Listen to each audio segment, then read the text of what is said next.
Hola, muy buenas tardes a todos. Bienvenidos a este nuevo módulo del seminario Web e-commerce en tiempos de cambio que hemos venido desarrollando desde el pasado 11 de mayo.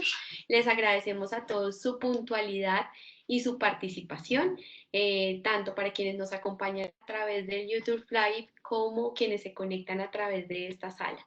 Vamos a agradecer a todos los aliados que se han unido para hacer posible este seminario, entre ellos, por supuesto, la Cámara Colombiana de Comercio Electrónico, de quien nos acompaña hoy Natalia, para conversar con relación al tema de regulación y ese marco regulatorio que rige todos los temas de comercio electrónico, especialmente en Colombia.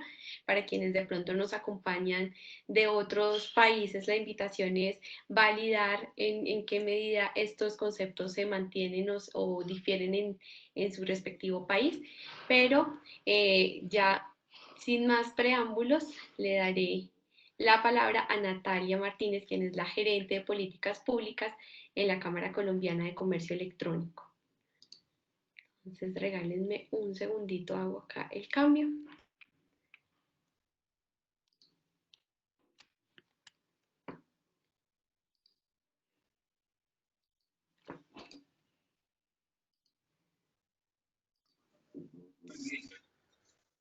Yo puse Parquesoft ahí como descripción. Hola Natalia, buenas tardes. Hola, buenas tardes. Muchas gracias por este espacio. Ya proyecto. ¿Me escuchas bien? Sí, señora. Perfecto. Bueno, muy buenas tardes. Muchas gracias a todos. Entonces, el día de hoy vamos a hablar sobre el marco regulatorio de comercio electrónico. Para este efecto, traje en este día 7 puntos importantes. Primero, hablar desde el ámbito constitucional, todo el tema de derechos fundamentales que se relacionan con el comercio electrónico. El segundo tema es la norma especial del comercio electrónico, es decir, la ley 527 del 99. Como tercero, vamos a ver el régimen comercial, un poco del tema del derecho a reversión, el derecho a retracto, que son muy usados y por estos días pues bastante nombrados. De cuarto tema vamos a ver la protección al consumidor, es decir, todos estos derechos que tienen y los consumidores en materia de comercio electrónico. En materia de propiedad intelectual vamos a ver todos los temas de derechos de autor. Posteriormente, protección de datos, por ser un tema bastante importante. Y por último, contarles algunos decretos relevantes en materias de COVID en la crisis actual en la que estamos pasando.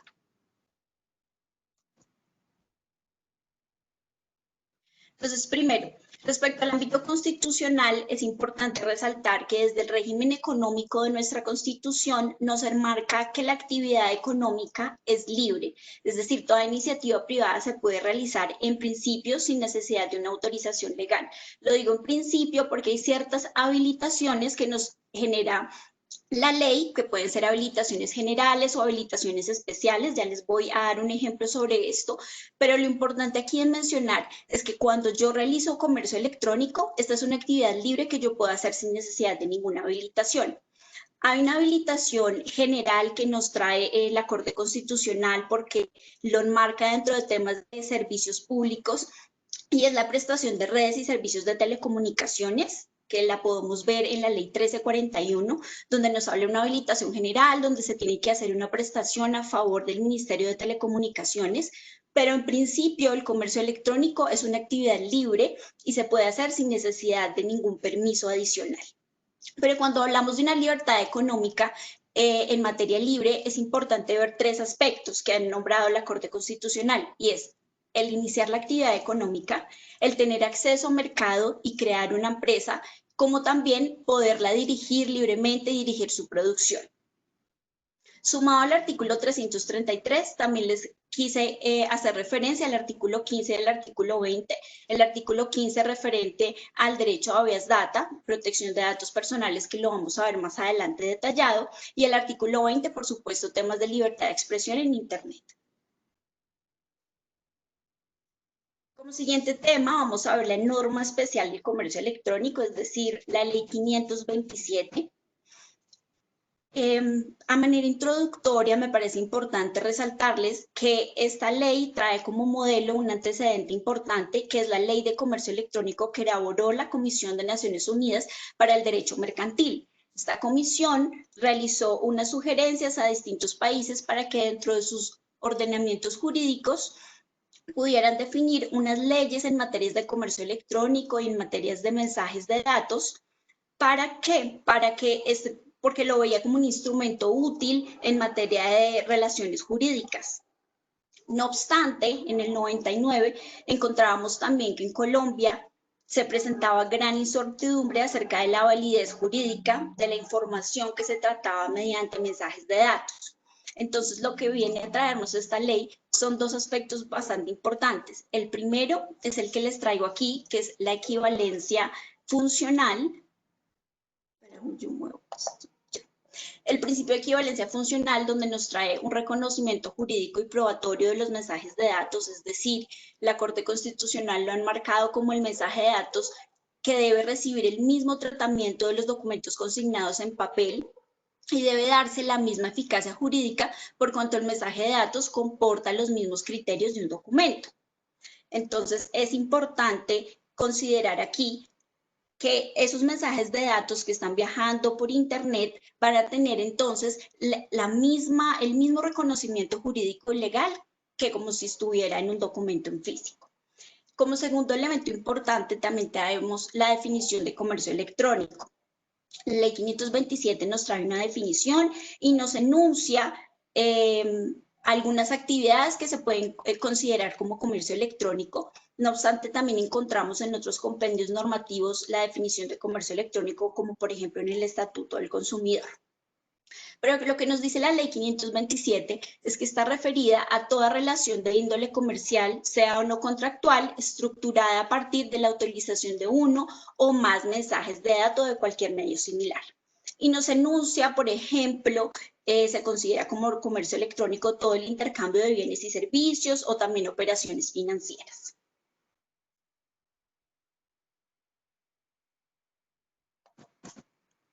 Adicionalmente, quiero resaltar dos puntos. El primero es la firma digital y la firma electrónica. La ley 527 nos trae una definición de lo que es la firma digital. Posteriormente se va desarrollando la definición de firma electrónica y aquí es importante resaltar que la firma electrónica es el género y la firma digital es una especie. Ya en los decretos 1747 y en el decreto 2364 nos traen unas definiciones un poco técnicas que les traje acá a colación, y es que la firma electrónica se entiende como los métodos tales como códigos, contraseñas, datos biométricos o claves criptográficas privadas que permiten identificar a una persona, y que la firma digital está más referida a un valor numérico. Pero entonces, les traigo unos ejemplos. En el tema de firma electrónica podemos ver claves o temas de tarjetas de crédito, y en el tema de firma digital podemos ver mensajes con autenticación privada o, por ejemplo, la factura electrónica. Atado a las definiciones de la firma digital y de la firma electrónica, también se encuentran las entidades de certificación. El decreto 19 de 2012, en su artículo 161, establece algunas actividades que realizan las entidades de certificación, como por ejemplo, les traje tres bastante importantes, que son emitir certificados con relación a las firmas electrónicas. También emite certificados sobre la verificación de la alteración entre el envío y recepción de mensajes de datos, y también ofrece servicios de archivo y conservación de mensajes de datos y documentos electrónicos transferibles. En materia de firma electrónica, también es importante tener en cuenta que nos trae una equivalencia entre lo que es la firma electrónica y la firma autógrafa. Pero la firma electrónica tiene que cumplir con ciertos requisitos importantes, y es que, por ejemplo, se debe mantener su integridad, debe ser única de quien la usa, similar a lo que es la firma electrónica, y adicionalmente tiene que ser verificable, tiene que estar atada a una información. Estos son como los principios más importantes, y el tema también de la equivalencia en las firmas electrónicas. Seguimos ahora con el régimen comercial.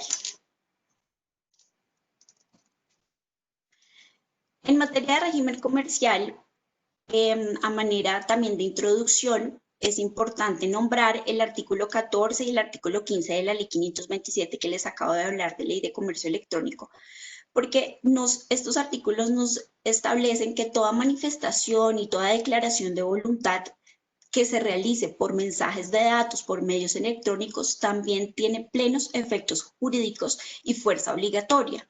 Y de aquí es donde nos surge la necesidad de mirar entonces qué es la oferta o propuesta que se da mediante comercio electrónico, donde yo empiezo desde ahí a iniciar como esa relación jurídica y ese negocio jurídico.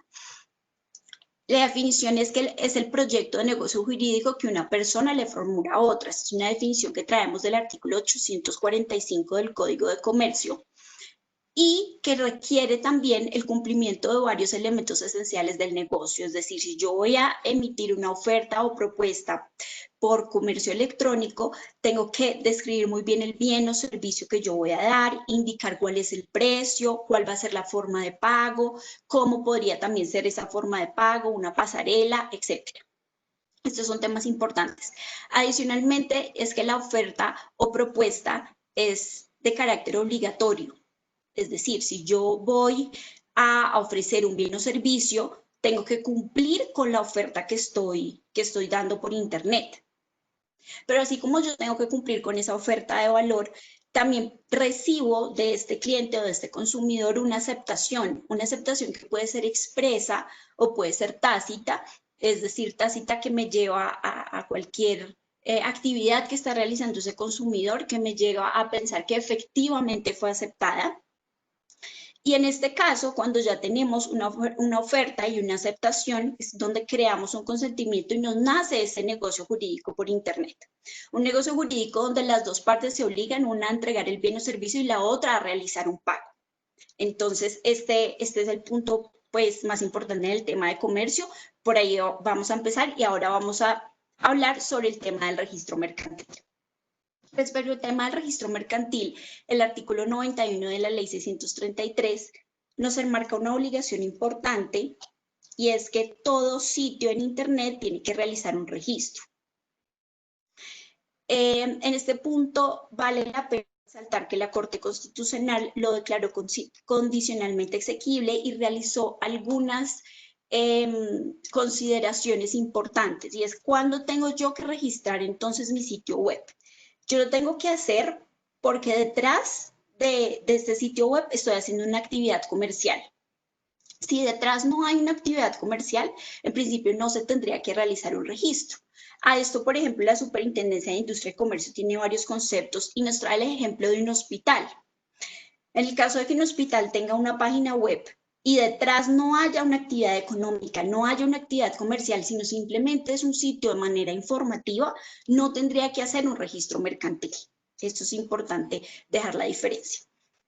Adicionalmente, tenemos el registro de nombres de dominio. Entonces, ¿el nombre de dominio qué es? Es identificarme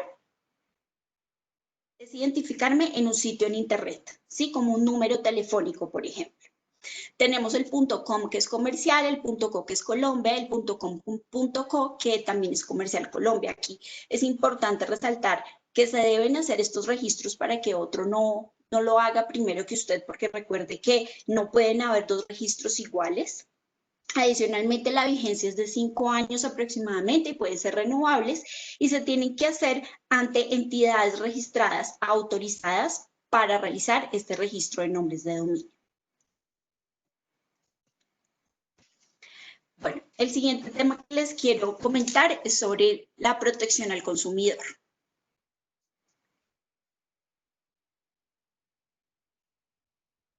En materia de protección al consumidor tenemos el Estatuto del Consumidor, es decir, la Ley 1480 del 2011. Esta ley tiene como un objetivo principal y es regular todos los derechos y obligaciones entre productores, proveedores y consumidores, es decir, está basada dentro de una relación de consumo. Y tiene un capítulo específico para el comercio electrónico. refiriéndose al comercio electrónico como un método no tradicional o a distancia, es decir, que el consumidor no tiene un contacto directo o un acceso directo al producto que está adquiriendo, no lo tiene físicamente.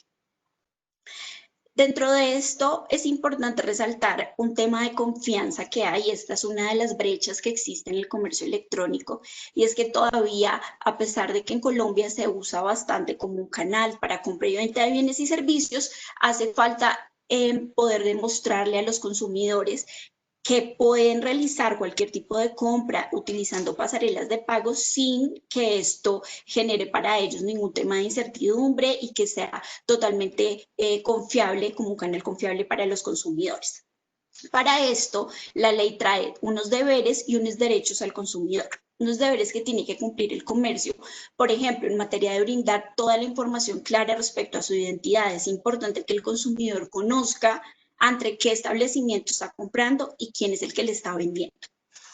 Que se realice la entrega efectiva del bien, porque pues eso también genera un grado alto de desconfianza en materia de comercio electrónico, y es que muchas veces no les llega el bien o no se cumple con la promesa en el tiempo que se promete que se va a enviar el bien o servicio.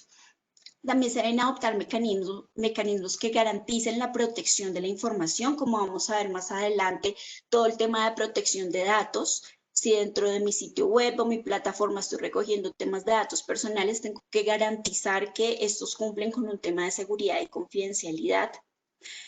En temas de contratos, si requiere posteriormente la suscripción de un contrato o durante también la compra, la suscripción de un contrato, todas las condiciones tienen que ser claras y transparentes.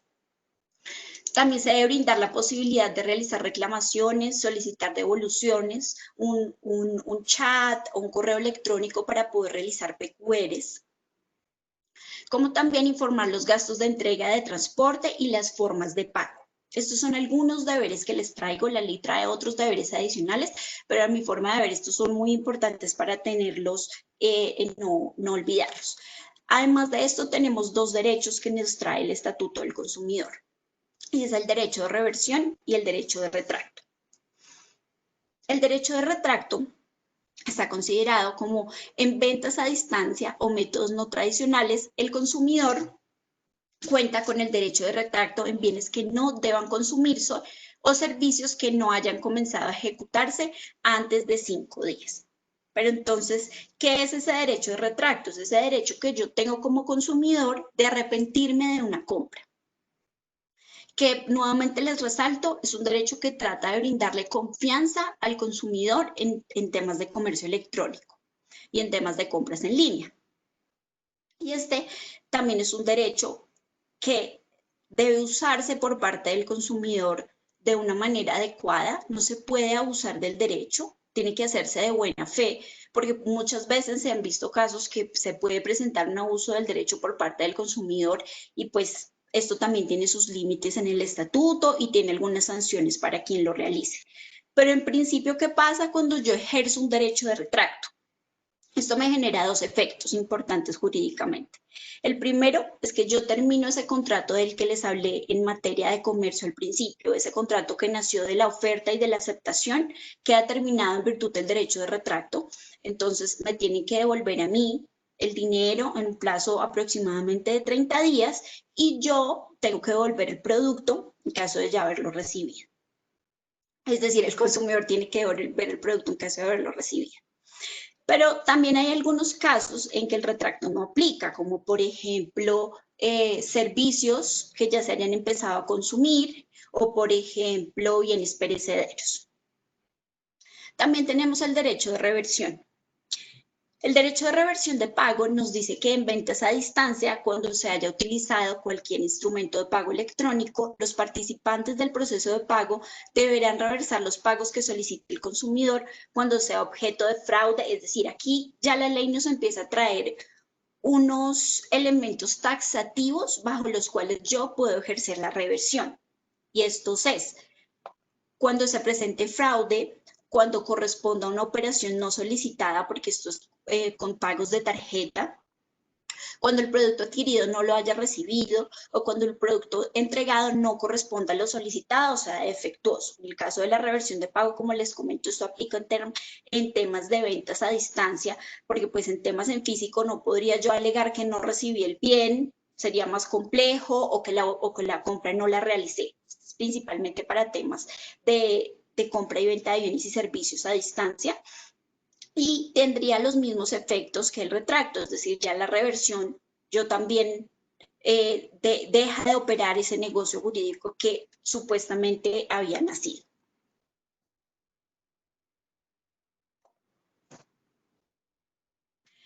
En el Estatuto del Consumidor también quiero señalarles dos aspectos importantes. Uno es el tema de la publicidad engañosa y el otro es el tema de producto defectuoso.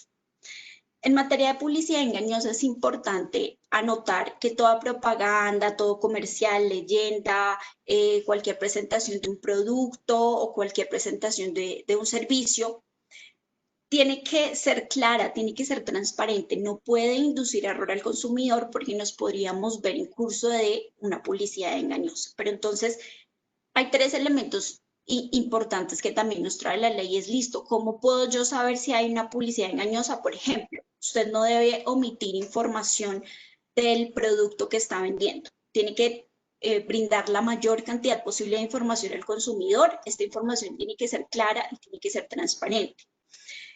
También, por ejemplo, si usted ofrece productos y tiene alguna deficiencia o tiene algún imperfecto, o usted lo tiene que avisar al cliente y el cliente decidirá si lo compra o no con el imperfecto, pero para el cliente tiene que ser claro que el bien tiene el imperfecto, esto no puede ser oculto.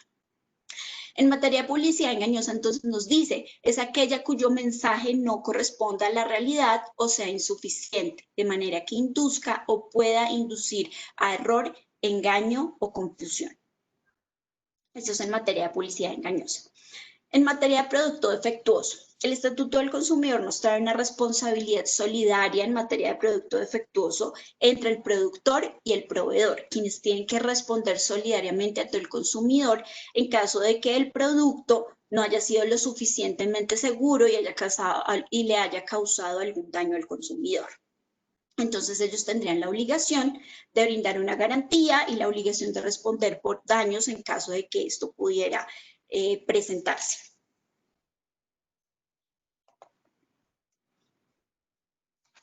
Seguimos en materia de propiedad intelectual.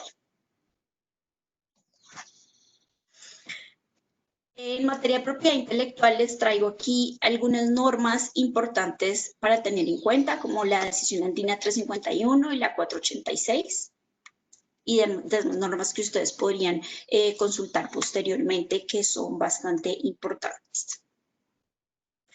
En materia intelectual, como ustedes saben, la propiedad intelectual nos engloba tanto la propiedad industrial como los derechos de autor, como la protección de marcas, como los modelos industriales. Y en temas de propiedad intelectual hay bastante relación con el comercio electrónico. ¿Por qué? Porque muchas veces dentro de los bienes que ofrecemos hay bienes que también son sujeto, que son considerados como creaciones intelectuales, y también porque los sistemas, por ejemplo, que le dan vida al comercio electrónico también son desarrollos de propiedad intelectual, como todo el tema de plataformas, desarrollos de software, etcétera, etcétera. En materia de derechos de autor, la Ley 23 lo que nos trae es un conjunto de normas que me rigen y me protegen en la obra que el autor va a realizar. Lo que nos trae la Ley 23 es que dice, los autores de obras literarias, científicas y artísticas gozarán de protección para sus obras. También protege esta ley a los intérpretes o ejecutantes, a los productores de fonogramas y a los organismos de radiodifusión en sus derechos conexos a los de autor. Entonces, acá es importante resaltar que entre los derechos que tiene el autor de, por supuesto, proteger su obra, también tiene estos derechos para usarla con fines de lucro y también tiene un derecho, ese derecho que le va a durar por toda la vida, que es el autor, inclusive 80 años más dura el tema del derecho de autor. Pero en materia de comercio electrónico, respecto a los derechos de autor, es importante tener en cuenta que en nuestros sitios web o en nuestras plataformas, si estamos usando cualquier contenido que sea considerado como una creación intelectual y no soy yo el autor de esta creación, pues tengo que tener el permiso para poderlo subir a mi página. Este es el caso del contenido usado en sitios web. En caso de usar contenidos de terceros, como por ejemplo escritos, videos, sonidos, imágenes, marcas, entre otras creaciones intelectuales, estos deben contar con autorización para yo poderlos cargar en mi sitio web y no verme posteriormente en curso en algún proceso por violación de derechos de autor. En materia intelectual también traemos lo que son las marcas y los lemas comerciales. En materia de marcas, como ustedes saben, tenemos marcas, por ejemplo, de tipo nominativas, es decir, que solamente yo registro la palabra, o mixta, donde registro un logo, también registro la palabra, o también los sonidos son susceptibles de registro, olores, colores, etc. El artículo 134 de la decisión andina nos dice que se constituye marca cualquier signo que sea apto para distinguir productos o servicios en el mercado. Podrán registrarse como marca los signos susceptibles de representación gráfica, la naturaleza del producto o servicio al cual se ha de aplicar una marca, en ningún caso será obstáculo para su registro. En este punto, si usted va a registrar una marca, esto se hace desde la Superintendencia de Industria y Comercio, se debe seguir con todo un proceso que la Superintendencia tiene para saber si la marca sí pues genera representatividad o si puede ser registrable porque no hay una marca ya registrada similar a la que usted quiere registrar. En materia de lemas comerciales, tenemos que el artículo 175 nos dice que es toda palabra, frase o leyenda utilizada como complemento de una marca para generar mayor recordación en el consumidor. Pero entonces este registro que me brinda me confiere un derecho exclusivo al uso de mi marca, un derecho por 10 años que es renovable a 10 años más. También el derecho a impedir que terceros la usen, que es el caso que les mostraba anteriormente con el tema de derechos de autor. Entonces yo puedo impedir que este tercero, si no tiene mi autorización, pues no pueda usar mi marca o no la pueda cargar en un sitio web. Y emplear el signo de publicidad, publicaciones, documentos comerciales o comunicaciones escritas. Yo en todo esto puedo usar mi propia marca registrada. En materia de protección de datos. En materia de protección de datos, este es un tema muy importante actualmente en materia de comercio electrónico, porque como ustedes saben, cualquier aplicación o ante cualquier compra que yo realice, cualquier aplicación que descargue o vaya a utilizar, siempre me están pidiendo mis datos personales. Para este punto es importante tener en cuenta que yo tengo que cumplir con unas normas de seguridad, de confidencialidad de los datos, y que empezamos, les traigo el artículo 15 con la Constitución Política que tiene como base ese derecho que yo tengo de poder rectificar, conocer qué datos están y en qué base de datos los tienen. Entonces es que todas las personas tienen derecho a su intimidad personal y tienen derecho a conocer, actualizar y rectificar las informaciones que se hayan recogido sobre ellas en bases de datos. Cuando hablamos de temas de bases de datos, también hablamos de la autodeterminación informática, y es que no solamente hablamos de bases de datos en temas de comercio, sino también hablamos de la caducidad de los datos, por ejemplo, negativos en bases de datos financieras, que también tiene un tiempo y pues si yo ya cumplí con la obligación, pues eso tiene que cumplir con una caducidad. En materia de autodeterminación informática, nos dice la Corte Constitucional, en la parte de abajo van a ver las sentencias que estoy citando, y es que confiere a las personas el poder jurídico para conocer e incidir sobre el contenido y la difusión de la información personal que les confiere y que se encuentra archivada en un banco de datos.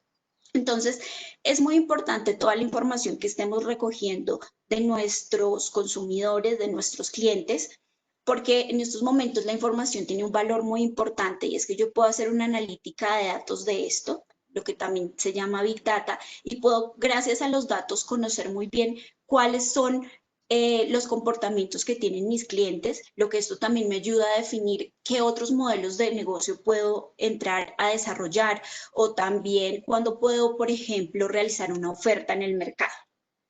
pero siempre, por supuesto, cumpliendo con todos los principios y los requisitos que nos trae la protección. En materia de principios les traigo el principio de transparencia, es decir, yo tengo que informarle a este titular de los datos cuál va a ser el tratamiento y garantizar que efectivamente sea ese el tratamiento el que yo voy a realizar. También cumplir con principios de seguridad y de confidencialidad, es decir, la información se debe manejar con medidas técnicas y administrativas necesarias y completas donde efectivamente yo esté cumpliendo que estos datos no los vayan a tener terceros que no puedan tenerlos o que los vayan a usar de manera que no es correcta. Y la confidencialidad, se sugiere que dentro de las compañías se firmen acuerdos de confidencialidad si están manejando bases de datos sensibles, por ejemplo. En materia de finalidad y autorización, para la finalidad de la recolección de datos, esto es, actividades de acopio, procesamiento, divulgación de la información, se debe obedecer siempre a un fin constitucionalmente legítimo. Es decir, cuando yo voy a recoger cualquier tipo de dato, yo le tengo que contar al titular para qué lo estoy recolectando. Y esa es la finalidad. ¿Cuál es la finalidad? Y yo para qué los voy a usar, para temas estadísticos o para temas de mercadeo. Y estas finalidades tienen que cumplir con un fin constitucionalmente legítimo. Es decir, que queda prohibido, primero, la recopilación de información personal sin que se establezca el objetivo de su incorporación, por ejemplo, y segundo, la recolección, procesamiento y divulgación de información personal para un propósito diferente al previsto y autorizado. Entonces, yo doy una finalidad, pero después lo usé para otro objetivo totalmente distinto. Ahí estaría ante un incumplimiento porque tengo que, recuerdo, brindarles toda la información transparente y clara para qué voy a usar los datos. Y en materia de autorización, es importante considerar que debo tener plena prueba de la autorización que me están dando esos titulares de los datos para yo poder hacer el tratamiento. ¿Sí? Esta tiene como base fundamental y punto de equilibrio la autorización que el interesado le otorgue para disponer de esa información. De pronto, posteriormente, usted la va a tener que necesitar en cualquier caso que se presente y ahí podría usted presentar como plena prueba que tiene una autorización del titular. En materia de derechos de titulares, como ustedes saben, entonces tienen ellos el derecho a conocer, actualizar y rectificar sus datos. Pueden también solicitar la prueba de la autorización que les acabo de comentar.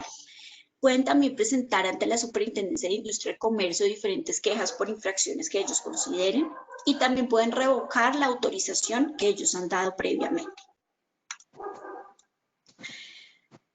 En materia de protección de datos también les traigo dos puntos importantes.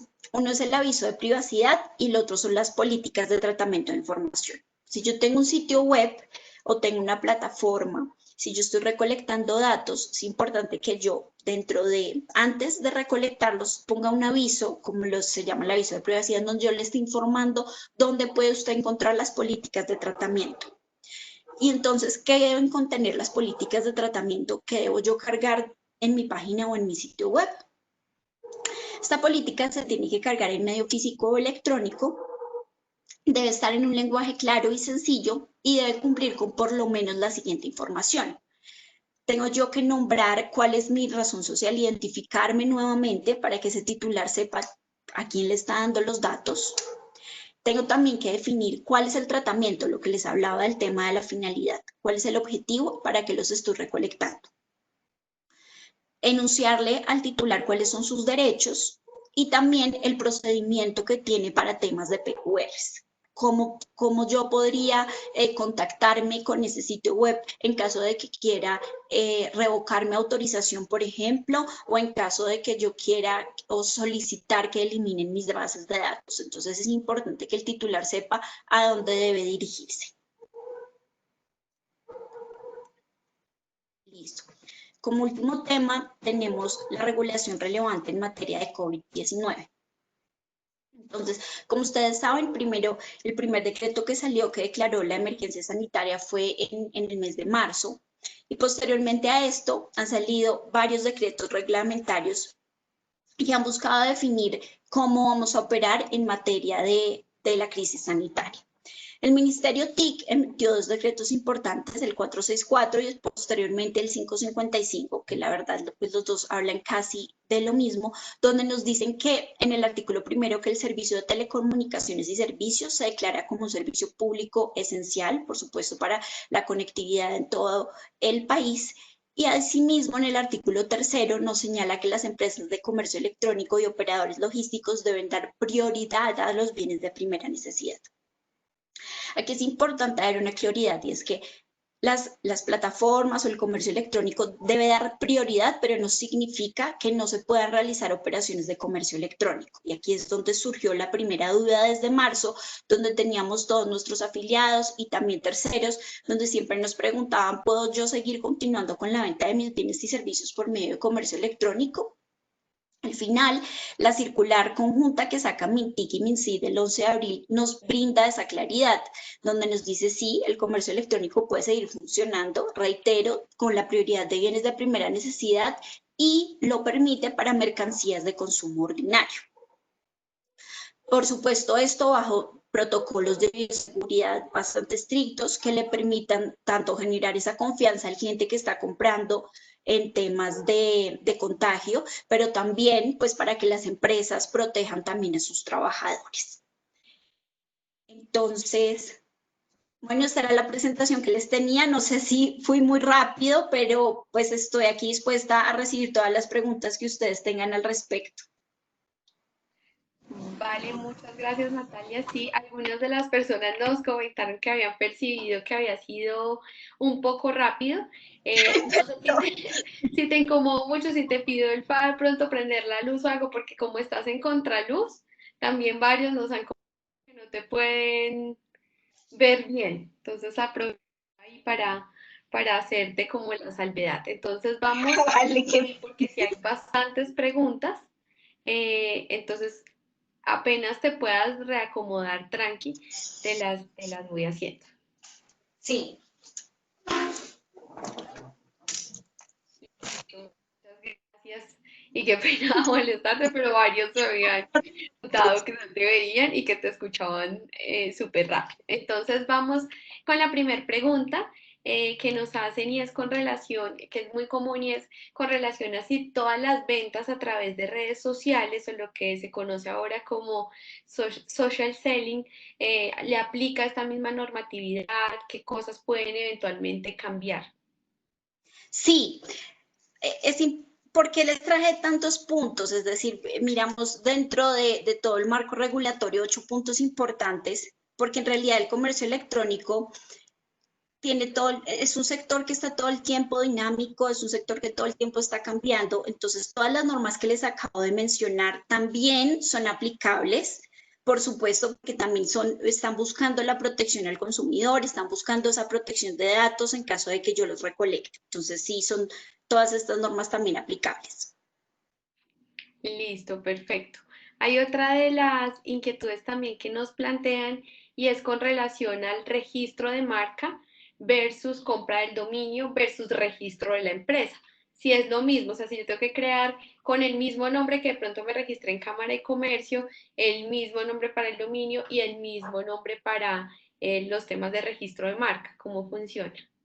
No, no es una obligación que sea el mismo nombre, esto ya va como a la libertad del comerciante, porque muchas veces hemos visto que las empresas en cámaras de comercio tienen registrado un nombre, pero en realidad las conocemos con un nombre totalmente diferente. Entonces esto ya va dependiendo de cada comerciante cómo desea hacer el registro. Lo importante aquí es tener en cuenta que si yo estoy haciendo una actividad comercial, tengo que registrarme como agente comercial dentro de las cámaras de comercio, ¿cierto? Y si yo tengo mi sitio web, que era lo que les contaba, y dentro de mi sitio web yo estoy haciendo una actividad comercial, debo también registrarlo. Lo importante es hacer ese registro, no importa si lo va a hacer con el mismo nombre, ya esto está a libertad del comerciante, cómo desee manejar su marca. Listo, pero entonces ahí aprovecho a hacerte otra pregunta que va relacionada y es, si yo ya compré mi dominio, ¿eso quiere decir que ya registré la marca? ¿Cómo son esos procesos y digamos cuál es la instancia para cada uno de estos registros? Sí, no, mira, tú registras tu dominio, ¿cierto? Y lo registras ¿para qué? Para tener una identificación dentro de Internet, un sitio en Internet. Pero tú también tienes que hacer un registro mercantil ante la Cámara de Comercio porque tú estás realizando una actividad comercial. Y es más un registro en tema como procedimental, digámoslo así, ante el Estado, porque también es una información de temas tributarios que la DIAN debe conocer también de primera mano. Entonces, cuando tú ya registras tu .com, tu .co, etcétera, etcétera, en un sitio en Internet, esto no significa que ya cumpliste con la labor de hacer el registro mercantil. Son dos registros diferentes. Listo, perfecto. Y en la misma línea viene otra pregunta y es, como no todos conocen qué hace la Cámara Colombiana de Comercio Electrónico, nos están preguntando si ese registro mercantil lo hago como empresa frente a la comercio tradicional y me tengo que registrar en la Cámara de Comercio Electrónico. Entonces, cuéntanos, porfi, qué hace la Cámara de Comercio Electrónico y por qué no aplicaría. La verdad, esta es una duda que recibimos casi a diario de llamadas. Pero les cuento, la Cámara Colombiana de Comercio Electrónico es un gremio que busca representar a las plataformas, a toda la cadena de valor del comercio electrónico, es decir, desde el tema de telecomunicaciones hasta el tema de logística y agremiados, hasta toda la cadena. Lo que busca el gremio es poderlos representar ante el gobierno, pero también, por ejemplo, realizar eventos de activación de ventas como es el Cyberlunes o el hot sale. Y nosotros entonces somos una entidad privada y nosotros no realizamos estos registros. Los registros se realizan ante una entidad pública. En el caso de las cámaras de comercio se tiene que hacer el registro, pero cada comercio de su ciudad, no sé, Bogotá, Medellín, etcétera, etcétera, etcétera, y es distinta a la cámara de comercio electrónico, son diferentes. Nosotros somos privadas.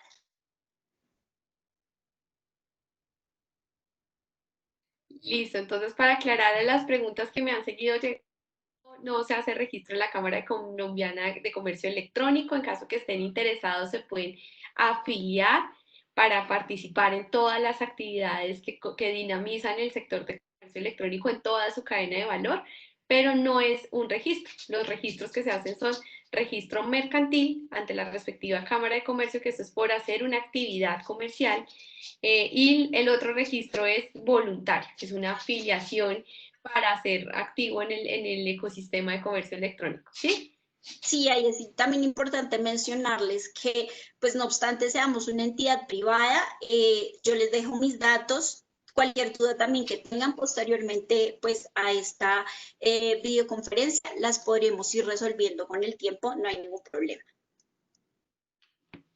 Perfecto. Sí, porque ya hay varias preguntas sobre costos, afiliación y muy seguramente, digamos que eso lo podríamos aclarar Sí. al final.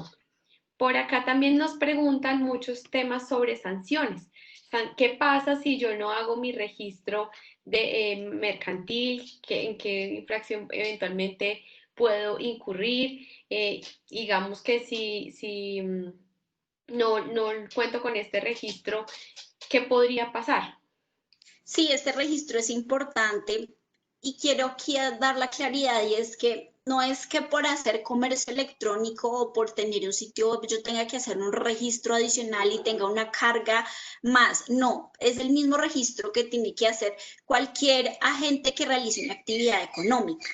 ¿Y qué pasa si yo no cumplo con este registro? ¿Qué puede pasar? Que la DIAN se dé cuenta que estoy realizando una actividad económica y que no está registrado, entonces él puede entrar ahí, hacer una investigación y hacer un proceso y mirar, bueno, qué pasó, porque pues tiene que cumplir con unos temas tributarios. Esa sería básicamente la sanción. Listo, que a modo también como de complemento por los que me están preguntando, aplicaría incluso si hago ventas a través de redes sociales, o sea, estoy corriendo ese mismo riesgo así no tenga un sitio web.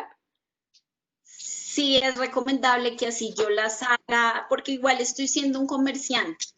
Estoy realizando una actividad de comercio, no importa por el canal que la haga, pero pues yo sí debo cumplir con esos requisitos de registro ante la Cámara de Comercio de la ciudad en la que yo tengo mi domicilio. Vale, yo creo que con eso hemos cubierto gran parte de las dudas sobre registro. Quizás hay una que nos hacen y es dónde se registran el dominio. Entonces cuéntanos, porfa, Natalia, porque digamos aparecer lo toman como que hay una entidad o una instancia donde se hace como ese registro del dominio. Sí, en materias de dominio, por supuesto, hay unas entidades registradoras autorizadas. Les voy a dar aquí un ejemplo, pero en realidad si ustedes entran en internet van a encontrar muchas más. Mi.com.co es como un registrador nacional donde yo ahí puedo también registrar mi dominio. Listo, vale, ya ahora sí creo que con esto cerramos el tema de todos los registros. Y ahora voy con unas preguntas que nos están haciendo relacionadas con derechos de autor. Por acá nos preguntan si se pueden hacer registros, por ejemplo, de sonidos musicales de las marcas. Sí, también, incluso de olores. Ahí hay muchos registros que yo puedo hacer, por ejemplo, en temas de perfumes. Si yo me inventé un perfume, por ejemplo, puedo registrar ese olor, lo mismo que en un sonido. Si yo me inventé, no sé, un sonido famoso, sí, por ejemplo, hay veces que uno llama al banco y hay un sonido en especial que siempre me recuerda a esa entidad financiera, esos sonidos también son registrables. Listo, vale. Por acá nos preguntan también si frases populares como como refranes les aplica ese registro de derechos de autor. Les aplica como un lema comercial, como les comentaba, que es esa frase que va a acompañar mi marca y que me define un poco más de lo que es mi marca o que le busco dar mayor recordación a ese consumidor, me va a aplicar para también poder hacer ese registro. Listo. Nos preguntan si citando el autor se exonera pues como la responsabilidad de pagar por el uso, por ejemplo, de canciones o demás para la actividad de publicidad comercial del negocio. Sí, este tema es bastante importante porque, por ejemplo, en escritos, pues no, uno en escritos no se dirige a buscar el actor, sino uno siempre lo cita, ¿cierto? Y con esto pues está cumpliendo con el requisito de derechos de autor. Pero ya cuando son temas, por ejemplo, de música, esto ya tiene un registro un poco más especial y sí es importante, por ejemplo, en temas de canciones o en temas de publicidad, de marcas también tengo que tener la autorización del autor. Es lo mejor, es lo más recomendable para después no verme incurso en cualquier proceso que no desee. Vale, por acá la otra pregunta asociada con este tema de los derechos de autores, si en mis términos y condiciones del sitio debo poner alguna restricción, por ejemplo, para que competidores no, digamos, plagien o copien diseños de productos o servicios que estoy exhibiendo a través de mi tienda e-commerce. Ay, no, a ver, repíteme. Si existe alguna forma de incluir en los términos y condiciones del sitio o de la plataforma que estoy usando alguna cláusula sobre derechos de autor para que de pronto, si yo voy a dar un ejemplo, porque no, aquí no está el ejemplo, pero si yo hago artesanías o hago pinturas o hago algo que yo diseño y lo publico para que mis clientes lo vean, pero de repente un competidor aparece inspirado en el mismo diseño, de alguna forma me blindo. Entonces la pregunta que nos hacía específicamente era si se blinda a través de los términos y condiciones o a través de qué mecanismo se blinda. No, lastimosamente, si ella tiene este diseño, si es algo, como les decía, con contenido de creatividad intelectual, lo que a mí verdaderamente me blinda es hacer un registro de derechos de autor ante la Superintendencia de Registro de Comercio. Eso de verdad, eso es lo que sí me va a brindar porque yo hoy tengo un registro que va a ser oponible a terceros. Por más de que yo lo ponga en mis términos y condiciones, no va a tener como la misma función o la misma aplicabilidad que efectivamente yo hacer el registro, en un registro público. Mil gracias, Natalia. Por acá nos acompaña también Diana Orozco, que nos va a dar algunas inquietudes que hacen los participantes a través de YouTube. Perfecto. Gracias, Clau. Bueno, y buenas noches a Natalia. Muchas gracias por toda esa información tan valiosa que nos ha dado. Voy a sacar varias preguntas del canal de YouTube. Tenemos muchas, vamos a ir organizándolas por acá. Jaime Donado pregunta, si manejo plataforma europea en Colombia, ¿puedo utilizar el GDPR en mi sitio web que cubre la política de privacidad y tratamiento de datos que es mayor que Colombia? Sí, por ejemplo, en temas de protección de datos, como ustedes saben, también existe la transferencia y la transmisión de datos, es decir, poder también estas bases enviarla a otros países. Para esto, la ley de protección de datos también enmarca un tema de lo que se llama el principio de responsabilidad demostrada, es decir, que si esos datos a donde yo los voy a enviar es un país que tiene unas políticas de privacidad de datos muchísimo mejores que las que tiene, por ejemplo, Colombia, pues no existiría ningún problema porque estamos garantizándole esa protección al titular de los datos. Ok, vamos con otra pregunta.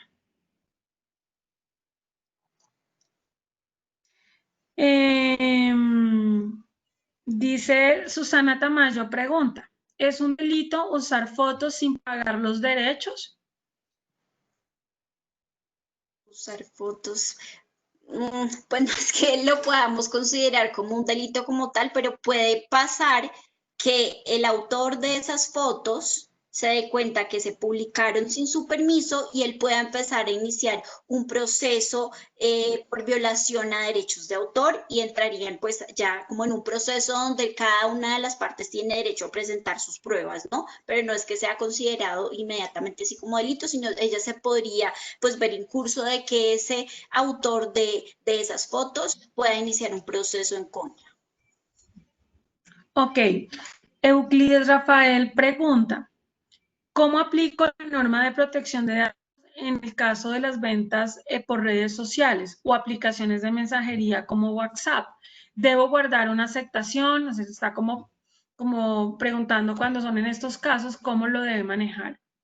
Sí, este es un tema bastante complejo y que de hecho las entidades públicas encargadas están también tratando de analizar pues cómo podríamos en estos casos garantizarlo, pero en principio, como les comentaba, siempre tienen que cumplir pues, con la ley de protección de datos y si es posible por este medio usted guardar una prueba de que existe esta autorización es lo más recomendable.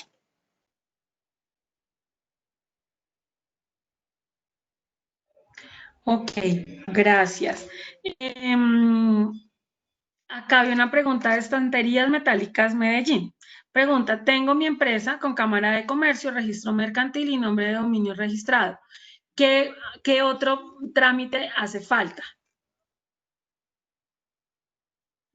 ¿Qué otro registro debe preguntar ella? Sí, dice como ya tengo Cámara de Comercio, registro mercantil, nombre de dominio registrado. Dice, ¿me hace falta algo más? No, yo creería que no le hace falta ningún registro. De pronto, si ella tiene una marca, sería recomendable que registre su marca para que no otro, por ejemplo, me dices que es estanterías, no otro llegue y registre este nombre antes que ella. Sería mi recomendación. Ok, Daniel Felipe Vélez nos pregunta, Natalia dice, ¿hay algún documento o guía para la creación de las políticas, condiciones y privacidad de datos, del sitio web? ¿O puedo coger cualquier política de X sitio y modificarla a mi manera?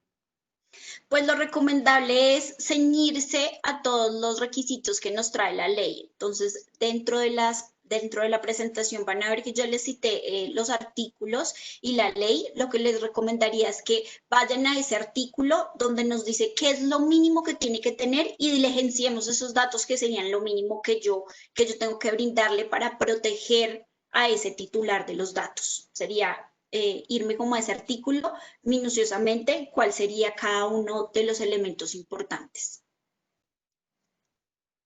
Ok. Nuevamente Euclides Rafael había preguntado hace un rato, ¿el registro digital de aceptación de la política de datos al crear una cuenta de e-commerce es válido ante la ley para amparar cumplimiento, de la norma o se requiere un documento firmado? ¿El registro digital de qué? El registro digital de aceptación de la política de datos, dice al crear una cuenta en e-commerce, dice él, ¿es válido ante la ley para amparar cumplimiento de la norma o se requiere un documento firmado? No es válido y es lo que les comentaba al principio de la ley 527 con el tema de la equivalencia funcional, y es que si este documento pues no está cumpliendo con todos los requisitos, no necesitaría un documento en físico para cumplir con la ley. Ok. Diana Piso pregunta, ¿una prueba de autorización puede ser solo, dice como el TIC que la persona hace en la casilla de utilización de datos en el sitio web? Sí, normalmente cuando nosotros vamos a dar nuestros datos personales, si ustedes saben, hay una parte donde tengo que hacer clic de que acepto estas políticas. Si ya se refiere a esto, si guardamos este clic dentro de nuestra parte técnica, pues esto nos va a tener como plena prueba de la autorización. Ok, Natalia. Acá Jonathan pregunta, si tengo una empresa física y monto tienda virtual, ¿es necesario registrarla nuevamente o adicionar esta actividad económica? Él ahí ya tendría el registro, es importante que, como él ya cuenta con un registro mercantil porque tiene tienda en físico, pues también brinde la información ante la Cámara de Comercio de su ciudad respectiva, que esa tienda en físico también tiene un sitio web que está atado a la misma, simplemente para complementar la información en el registro.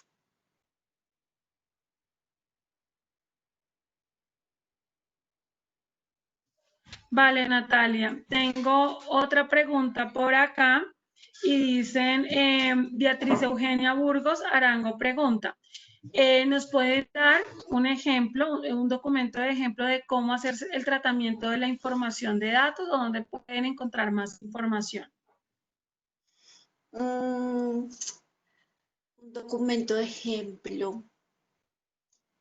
Es complicado, pero te puedo decir, por ejemplo, lo que ya relaciona es cuál podría ser la finalidad de ese tratamiento de datos. Lo que yo puedo señalarle, por ejemplo, al titular es para temas estadísticos o normalmente lo que siempre se hace en materia de comercio electrónico es mercadeo, porque es importante para ustedes como comerciantes que puedan posteriormente llamar a este cliente y ofrecer nuevos productos. Entonces, lo que recomendamos es que dentro de las finalidades, que es por supuesto una finalidad totalmente permitida, mencionarles que van a hacer también mercadeo con los datos. Es lo que se sugiere. Oh, yo acá tengo varias preguntas, Natalia, pero creo que esta va como a otras muy similares. Carolina Zavala Campos dice, en temas de derechos de marca, si hay alguna similar sacada en el mismo sector, ¿se puede apelar a que esto afecta? Sí, miren, en temas de derechos de marca, ¿qué pasa? Este es un proceso que no es tan rápido. ¿Por qué? Porque la SIC primero tiene que mirar en qué clase la estamos registrando, es decir, que si es en el mismo sector o en el mismo sector de bienes y servicios en el que está, primero.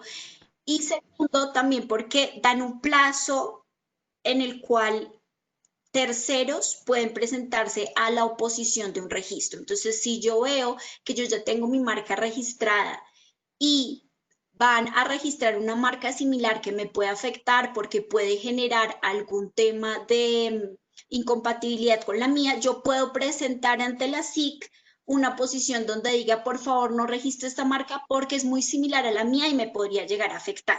También es por eso es importante que hagamos nuestro registro de marca, porque yo también puedo presentar esas oposiciones ante la SIC. Muchas veces también la SIC puede que les avise y les mencione si se va a hacer un registro similar y niegue esos registros similares. Ok, vale. Me preguntan por acá, Natalia, y es, si hago el registro solamente en la Cámara de Comercio Electrónico, ¿no tengo que hacer registro en Cámara de Comercio?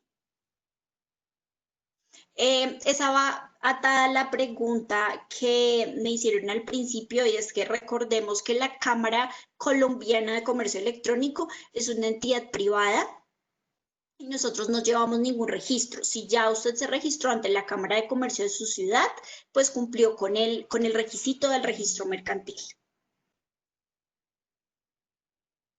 Ok, bueno, Natalia, por acá, por ahora, voy a dar un espacio de pronto a Claudia para otras preguntas de la de web y si hay un espacio adicional, podemos sacar más que tenemos en el canal de YouTube. Muchas gracias.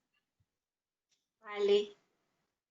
Vale, y qué pena Natalia esta cantidad de preguntas, pero es que creo que como cubriste tantos aspectos, tenemos varios interesantes. Idea como hubiera sido, sí, poder, pero esa era la idea, como mostrarle todas las normas que le está aplicando el comercio electrónico, pero no importa si tienen preguntas ahorita o después, te las vamos a responder, no hay problema.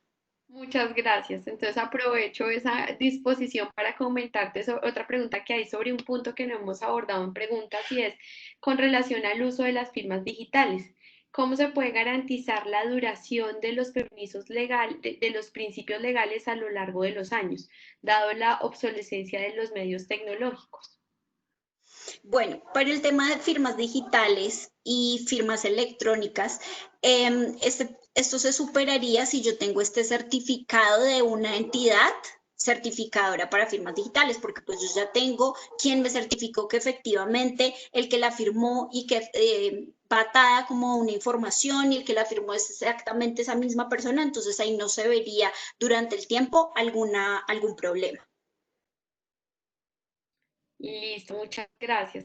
Hay otra pregunta con relación a los impuestos que debe considerar un emprendedor o un empresario que decide desarrollar comercio electrónico. ¿Cuáles son como esos impuestos comunes que considerar? Bueno, en materia tributaria, debo confesar que me corcha un poco y podríamos evaluarla a fondo en la cámara para poder responder, pero dándole una respuesta inicial, cuando ya yo hago mi registro mercantil, ahí yo ya puedo, tengo que hacer, por ejemplo, un primer pago para el registro. Y dependiendo de mi actividad, pues me aplicará diferentes temas de impuestos. Entonces ahí ya nos tocaría como entrar más a fondo al derecho tributario. Perfecto, entonces ahí es para que puedan investigar ustedes y aquí les hemos invitado y motivado varias veces a buscar en internet, a consultar para poder aclarar también estas inquietudes. Hay otra pregunta que nos hacen con relación al manejo de las bases de datos. Nos pregunta Carlos que si es una pyme que maneja una gran base de datos y la maneja antes de la implementación de la ley de habeas data, ¿cómo puede blindarse para evitar demandas por el manejo de datos, la recolección que se realizó en trabajo de campo? Aquí lo que se sugiere en materia de bases de datos, así esta se tenga desde antes de la ley, es importante tener en cuenta que si esta base de datos usted la está actualizando, porque probablemente pues ya hace bastantes años que salió la ley y si la estuvo actualizando, pues ya todas estas actualizaciones están dentro del marco de la ley y tengo que cumplir como con todos los temas de brindarle y proteger estos derechos de los titulares. Eso sería lo más importante. Listo, muchas gracias. Por acá también nos preguntan con relación a la aplicabilidad de algunos conceptos que hemos venido hablando en términos de redes sociales. Nos preguntan si, por ejemplo, cuando la empresa propiedad del nombre en Facebook, en Instagram, eso también implicaría que tendría que registrarlo perdón, en el registro de marca, debería indicar esos usos de esa marca.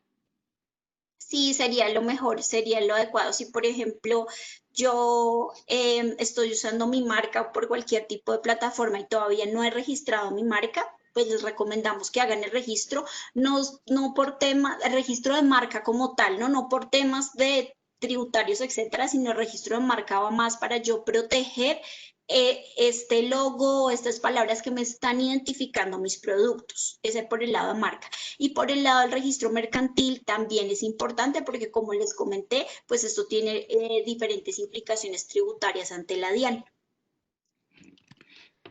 Súper, muchas gracias por acá. Yo creo que ya para ir cerrando estas preguntas nos dicen también, nos dice Lady, en dónde y cómo se debe hacer el registro de la base de datos con la SIC. Con la SIC, sí, la SIC dentro de su página web tiene también unos links de acceso para yo poder registrar, porque esta es una pregunta muy importante, porque de hecho la mayoría de empresas tienen la obligación anual de que esas bases de datos personales tengo que yo presentarlas ante la SIC para que la SIC lleve todo lo que se denomina bases personales a nivel nacional. Entonces, dentro de la página de web de la SIC lo podría yo hacer. Perfecto. En esa misma línea nos pregunta Jessica, ¿qué pasa con un datos que se actualiza telefónicamente? Es decir, no es que las personas ingresen en la plataforma y den sus datos, sino que ella llama y va actualizando esa base de datos y también necesitaría en esas llamadas a pedir la aprobación del manejo de los datos o cuál sería el instrumento.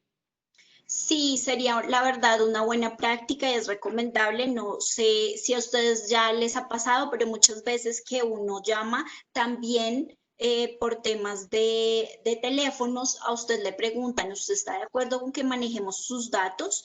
No tienen ustedes ahí que leer toda la política porque pues puede ser muy extensa, pero sí pueden confirmarle al titular, mi política de datos la puede encontrar en tal y tal parte, confírmeme si usted está de acuerdo con darme la autorización para tratar sus datos o no, o también en caso de que yo lo actualizo, puedo simplemente mencionar telefónicamente, recuerde que sus datos van a ser tratados conforme a la política que se encuentra en la página tal o en la plataforma tal.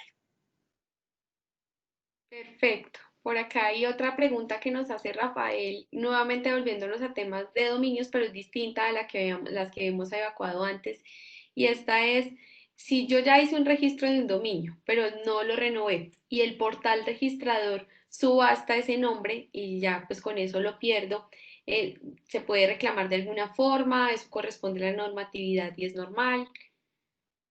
Sí, este tema es importante también porque cuando yo pues tengo este registro del dominio, pues puedo también como probar todos los usos que yo le he dado y de pronto no llegué a tiempo a la renovación, pero ya tengo como una larga vida con este dominio. Entonces sí podría yo llegar dentro del proceso a demostrar los usos del mismo y el tiempo pues por el que lo tuve. Listo, pues por acá no tengo preguntas, hay algunas que están haciendo relacionadas con la DIAN, que prefiero compartirles el enlace ya teniendo en cuenta la salvedad que nos ha hecho Natalia, entonces les voy a compartir el enlace de los temas de facturación electrónica para que lo puedan revisar directamente, pero entonces por este medio la mayoría de las preguntas ya vuelven como a temas reiterativos que pues les compartiremos la grabación en el enlace de inscripción para que lo puedan revisar nuevamente con calma, ver todas las normas, escuchar las preguntas y obviamente van a tener respuesta. Entonces no sé si Dianis tiene en su canal en YouTube más preguntas porque por este lado ya podríamos cerrar. Sí, Claudia, gracias. Mira, Natalia, acá pregunta Federico Cartagena, dice, aún siendo mi nombre el que está registrado, que registra en mi cédula en registro civil, espérame porque tiene dos preguntas acá. Si soy régimen simplificado, no facturo con I, no facturo con IVA, igual debo llevar libros contables para presentar a la DIAN. No sé si esta pregunta va por este lado del tema del seminario. No sé, Natalia, si nos aplica para acá. Sí, está un poco tributaria y contable. Nos tocaría que Sí, me me la acá. deje. Sí, me dejas los datos y nosotros lo averiguamos y la resolvemos, no hay lío. Sí, no. Acá sí está la pregunta, Federico Cartagena, que es que la tiene dividida en dos partes. Dice, hola, la marca de mi empresa es mi nombre que tengo registrado, pues en mi cédula, en mi registro civil, bueno, su nombre de nacimiento. Aún así, debo registrar como marca para que no me la copien. ¿Sabes cómo se pueden registrar como marca los nombres personales? Sí, sí, sí, sí, sí, sí, claro. No sé, pensemos en Carolina Herrera. Em, lo que es más aconsejable es que se haga el registro, porque pues si ya es una marca que ha tenido un buen nombre y un tema de identificación y varios consumidores ya la conocen, sí se sugiere que realice el registro ante la Superintendencia de Industria y Comercio.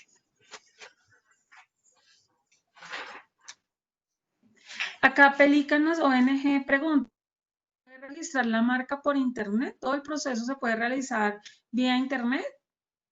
Sí, sí, no necesita documentos en físico, de hecho, no por temas de contingencia, pero desde antes ya la SIC maneja todos estos procesos en línea. Ok. Jessy López dice, si diseño, por ejemplo, materas y no deseo que la competencia copie los diseños, ¿debo registrar cada diseño por separado?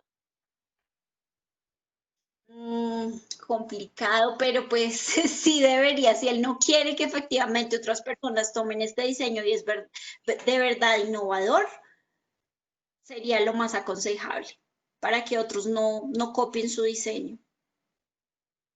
Ok, Natalia, en temas de regulación, digamos que cuando estamos empezando a montar un canal digital o un comercio digital, es una de las preguntas que tengo como común en el chat, es cuáles son como las primeras normas o regulaciones que yo debo tener en cuenta para poder empezar a operar en canales digitales. Bueno, entonces lo primero es el tema de si tengo un sitio web, pues registrarlo, hacer el registro mercantil ante la Cámara de Comercio de la ciudad en donde usted tiene su domicilio. Y segundo, cumplir con todo el tema, si yo voy a recoger datos personales de mis clientes, cumplir con el tema del aviso que les contaba y la política de privacidad de la ley de protección de datos serían como los dos aspectos más importantes. Ok, Natalia. Natalia, también tengo un par de personas que estaban consultando, preguntando sobre las ventas, que si ya hoy podemos hablar de ventas digitales o canales digitales ilegales. Es decir, hay alguna plataforma o algo donde yo antes de hacer una compra pueda verificar si está reglamentada, si está registrada para no correr el riesgo de ser estafado. Sí, como ustedes saben, cuando entramos al buscador y entramos a una página web, nos aparece un, como un bloque, se me fue como el nombre, nos aparece un candadito, es el nombre, eso significa que es seguro. Pero también podemos encontrar algunos sellos que tienen diferentes páginas donde certifica que efectivamente pues cumple con todos los registros. O, por ejemplo, cuando yo voy a hacer algún pago, pues, en pasarelas también que cumplan con todos los temas técnicos que ellas tienen, muchas veces también tienen algún registro. Sería como la manera. Ok, esto pregunta, Susana Tamayo pregunta eh, que tiene una marca registrada y hay una compañía que está usando una muy parecida, que cómo se puede empezar el proceso para denunciar este uso. Sí, por la página web de la SIC, le recomiendo pues a ella que entre a la Superintendencia de Industria y Comercio y ahí ellos tienen un link para poder empezar como todo el proceso o poderse también comunicar directamente con la entidad para saber como qué canales o qué medios se puede hacer. También está el chat de la página de la SIC, que apenas entren al sitio web lo van a poder encontrar para por ahí empezar el proceso y pues comentar que hay otra marca muy similar. Ok, acá hay una pregunta, voy a mirar si la logro. Conectividad Global, agencia de medios, dice, si yo hago una base de datos de empresas tomados de su página web, ¿necesitan algún tipo de registro de base de datos o son bases de datos libres tomados de una web? ¿Me puedes repetir? Qué pena. ¿Cómo va a interpretar? Dice, bueno, la pregunta dice es como si yo hago una base de datos de empresas tomados de su página web. O sea, me imagino que y por ahí está Conectividad Global, la agencia todavía conectada. Es si yo entro a internet y voy buscando empresas y voy armando como una base de datos, ¿cierto? De lo que voy tomando en la web.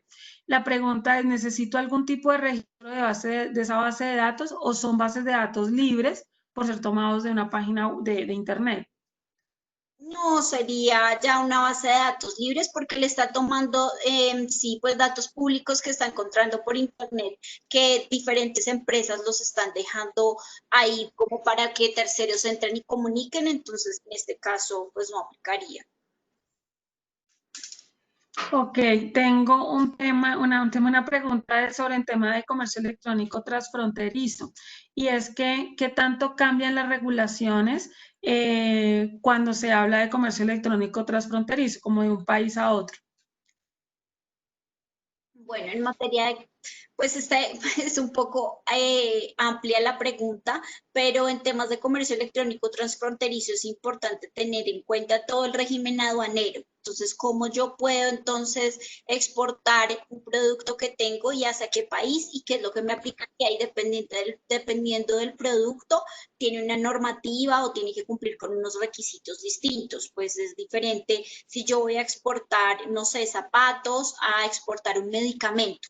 Cada uno va a tener que cumplir requisitos totalmente diferentes. Tendríamos que irnos al caso en concreto. Ok, Angélica Antelis Rodríguez dice, ¿qué pasa si tengo dos domicilios en diferentes ciudades? ¿Debo hacer registro de ambas en Cámara de Comercio? No, con un registro va a ser suficiente. Ok, creo que ya por acá voy cerrando con preguntas. Em, Acá nos preguntan que en una empresa, si alguno de los colaboradores, entiendo como si algún empleado infringe una de estas normas o una de estas regulaciones, se puede como delegar la carga solo a esa persona o la tiene que asumir la empresa. No, ahí la tendría que asumir la empresa Como y echarle él, la culpa, o sea, ¿a quién le echamos la culpa? Un poquito así. Si la tiene que asumir la empresa o yo digo que fue el empleado que la embarró y ya, sale del paso. sí, no, ahí fue el comentario que les hice en ese momento cuando hablábamos de protección de datos, que les recomendaba mucho dentro de sus contratos que tengan con trabajadores, poner cláusulas de confidencialidad, porque lo que pasaría es que la empresa entraría a responder, pero ya dentro de la empresa, pues él podría también presentar cualquier proceso ante ese trabajador que fue el que efectivamente pues actuó de mala fe, pero sería la empresa. Ok, por acá pregunta Andrea que cómo estamos frente a regulaciones, frente a otros países en Latinoamérica. ¿Cómo estamos? Si hacemos un comparativo en la región, ¿cómo estamos?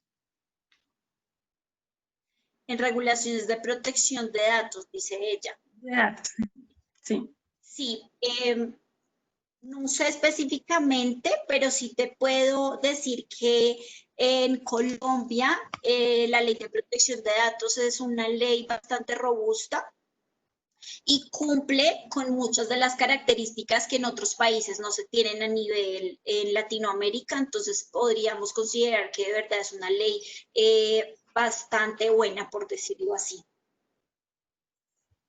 Ok, bueno, Natalia, em, creo que no tengo más preguntas por este lado, Claudia.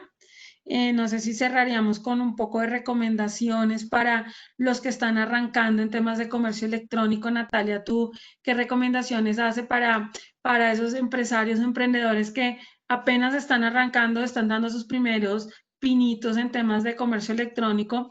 para que no sientan como los marcos regulatorios como una carga, ¿cierto? Como algo que les va a impedir, sino que por el contrario, pues los van a ver de buena forma. Tú en tu experiencia, en lo que en la trayectoria que tienes, que es muy, muy amplia, ¿qué recomendaciones les haría? Sí, yo entiendo que son muchas normas las que entrarían a aplicar dentro de todo el tema del comercio electrónico, pero sí es importante que tengan esos tres aspectos que yo les mencioné. Primero, y lo que tú dices, que no es que se vea como una carga o una traba para yo poder iniciar mi sitio en Internet, sino son en realidad temas muy sencillos. El tema del registro ante las cámaras de comercio es muy fácil, es muy sencillo, y el tema de impuestos cuando pues yo apenas estoy comenzando, también por supuesto hay muchos beneficios para pequeñas empresas. Primero, pues el registro mercantil, ¿no?, ante las cámaras de comercio. Segundo, todo el tema de titulares y proteger, todo el tema de protección de datos personales, tampoco lo veamos como una traba, sino simplemente yo publicar mi política, cumplir con esas finalidades, y de hecho es un beneficio que también los comercios tienen, como yo les comentaba, poder hacer temas de mercadeo, pero un mercadeo por supuesto consciente con todos los temas de los derechos de los titulares. Entonces, no solamente es un requisito que tengo que cumplir, sino es también un beneficio que yo voy a tener estos datos de mis clientes, poder conocer si a ellos les gustó o no el producto, qué tengo que yo cambiar, cómo lo puedo mejorar. Este tema es bastante importante y por eso debemos también como cumplir con esta normativa. Eso sería como... Ah, y bueno, y tercero, por supuesto, si yo tengo una marca que ya está tomando un nombre importante en el mercado, que varias personas la están conociendo, pues qué más importante que yo registrar esta marca que tengo para que no otro llegue, me la quite y empiece a usarla por su lado. Serían como las tres recomendaciones importantes. Bueno, pues a Natalia Martínez, muchas gracias. De este lado, Clau, yo ya cierro preguntas de nuestros asistentes conectados por el canal de YouTube que nos acompañan en esta transmisión en vivo. Y no, Natalia, muchas gracias por contestarnos pacientemente cada una de las preguntas, y justo eso es lo que busca este espacio, realmente que cada vez más seamos los emprendedores y los empresarios quitándonos el miedo a apostarle al comercio electrónico en nuestros negocios. Entonces, Natalia, de mi parte ya por acá terminé, muchas gracias, y le doy pues paso también a Claudia.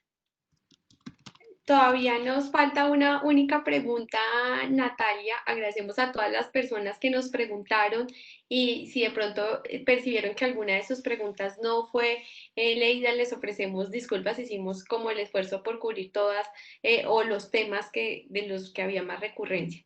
Pero hay una pregunta, Natalia, que todavía nos hacen y que les compartí el correo de info@ccc.org.co, y algunos participantes me han escrito que ese correo está rebotando, y pues naturalmente quieren tus datos de contacto. Espérame, ya mismo confirmo, porque esa es una pregunta muy importante. Lo que tú dices, la idea es poder resolver todas las dudas, fomentar el tema del comercio electrónico para que más empiecen. Nada más ahorita con todo el tema de COVID es lo más importante, es el canal que más está funcionando. Si quieres te voy a dar mi correo, si ese les está rebotando. Dale, yo lo voy publicando acá. Listo.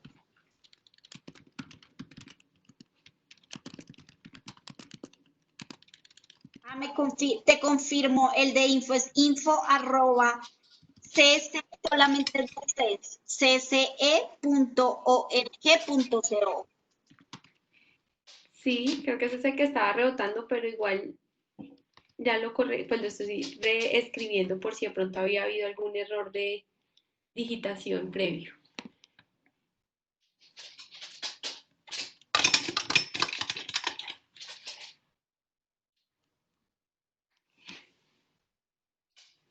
Igual les voy a compartir el enlace de la página, de la Cámara de Comercio Electrónico.